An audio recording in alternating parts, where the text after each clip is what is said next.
O Tribunal de Contas da União começou a pagar, por força de decisão judicial, um penduricalho que poderá custar mais de R$1 bilhão ao pagador de impostos. O privilégio será concedido a servidores que exerceram cargos ou funções comissionadas entre 1998 e 2001.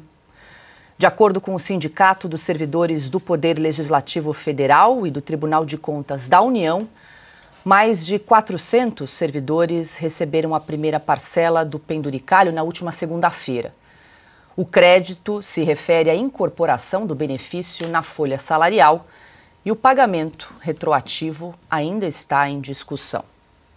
Adalberto Piotto, muito boa noite. Seja bem-vindo. Esse pagamento diz respeito ao chamado quinto, que seria uma espécie de compensação que era paga aos servidores a cada ano em que um servidor exercia uma função de chefia. E aí, o sindicato que reúne esses servidores do TCU, o chamado Sindileges, entrou na justiça para pedir o pagamento nesse período entre 1998 e 2001, o que pode acarretar aí um custo para todos nós, pagadores de impostos, de quase aí R$1 bilhão. Quem paga a conta do funcionalismo é o pagador de impostos, todos os pagadores de impostos. Paula, boa noite. Boa noite, Ana. Boa noite, Silvio, Cauti, a todos vocês que nos acompanham. Vale só lembrar que durante o governo Bolsonaro houve uma queda no custo do funcionalismo público de 10%. Houve o que se chama de otimização, se você quiser usar uma expressão mais moderna, ou pode usar a boa e velha eficiência. Até porque o funcionalismo público custa caro no Brasil. Tem um estudo que foi feito, em 2018 ele foi divulgado, acho que pela primeira vez, depois foi revisado, mas enfim, os percentuais não mudam tanto. O custo que se tem com o funcionalismo ativo e, obviamente, com os que já são pensionistas, os aposentados, é praticamente o mesmo. Ou seja, tudo que o Estado gasta para pagar o funcionalismo, metade vai para a Previdência, esse gasto com o funcionalismo público. Você se lembra que a reforma da Previdência, que foi aprovada no tempo recorde, inclusive no primeiro ano do governo Bolsonaro, em pouco mais de 10 meses, 10 meses e alguns dias, não chegou a 11 meses, para se ter uma ideia, a mudança justamente do apoio da população que nunca apoiava essa reforma da Previdência, ela veio desde o governo Fernando Henrique, você se lembra das dificuldades para poder discutir esse assunto, o PT sempre foi contra, e mesmo assim no governo Bolsonaro o PT continuou contra, mas a mudança foi explicar para o cidadão comum o quanto que o funcionalismo custava muito mais caro. A previdência do funcionalismo consumia muito mais do dinheiro do contribuinte no total, ou seja, o governo tinha que pegar e colocar a diferença. Foi aí que mudou a chave e aí teve amplo apoio da população para a reforma da Previdência avançar no Congresso em 10 meses, logo no primeiro ano de gestão do governo Bolsonaro, isso especificamente em 2019, antes da Covid, ou seja, antes da pandemia em 2020, conseguiu-se aprovar a reforma da Previdência. Claro que depois dos gastos da Covid, todo aquele esforço, parte desse esforço obviamente se foi, mas você está partindo de um pressuposto que você já começou a economizar. Vai se precisar falar de reforma da Previdência logo de novo, para você ter uma ideia. Mas vamos lá. Agora vem a história do tal do quinto. Eu me lembro do quinto, você se lembra da expressão quinto dos infernos, era justamente aquilo que os brasileiros habilitaram porque ia para a coroa, ou seja, para o reino de Portugal.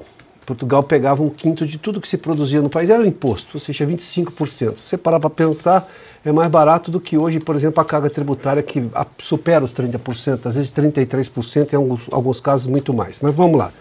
A questão está uma discussão agora sobre a retroatividade, ou seja, pode ficar ainda mais cara essa conta.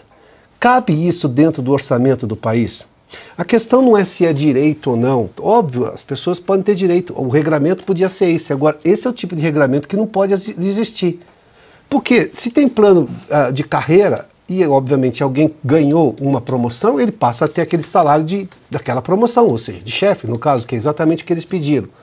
Mas toda hora alguém vai à justiça para pedir atrasado, e sobretudo no funcionalismo, que é muito caro, não tem conta do país que chegue.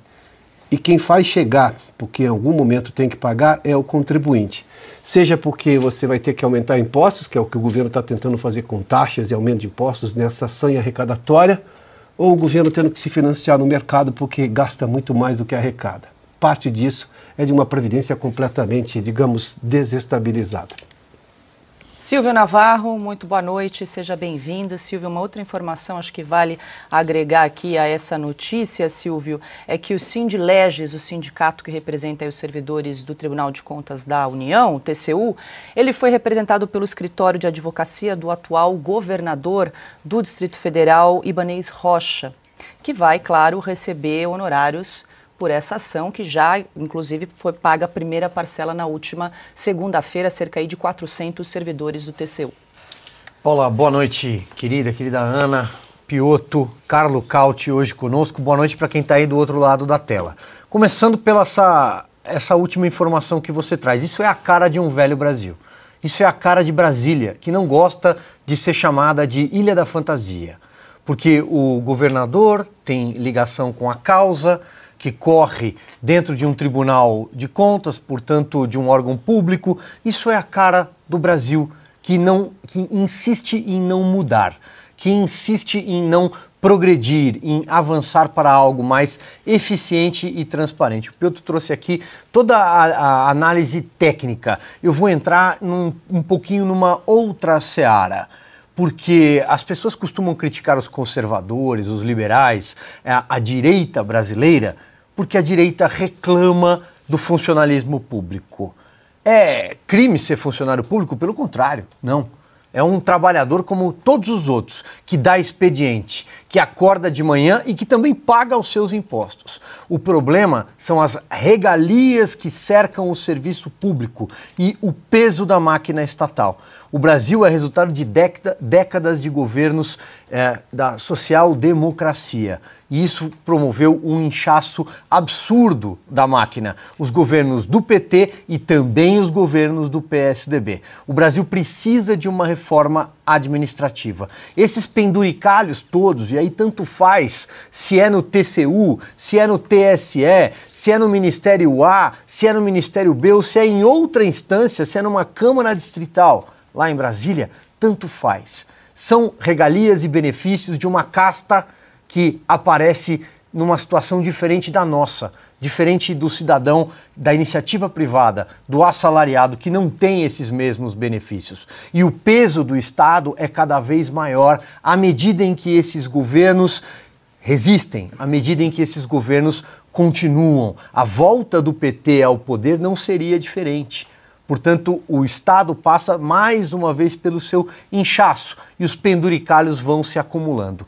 Então, eu acho que este é o ponto. É uma casta, é um funcionalismo público recheado, ladeado de regalias que o pagador de impostos lá na ponta não tem, que a iniciativa privada não consegue suprir a mesma de forma equiparável. É impossível. É impossível. E a resposta é: por que é impossível? Porque a iniciativa privada, porque o empregador, além de pagar os impostos, ele também não tem um caixa gordo do Estado, que não que é dinheiro meu, né? Que é dinheiro seu.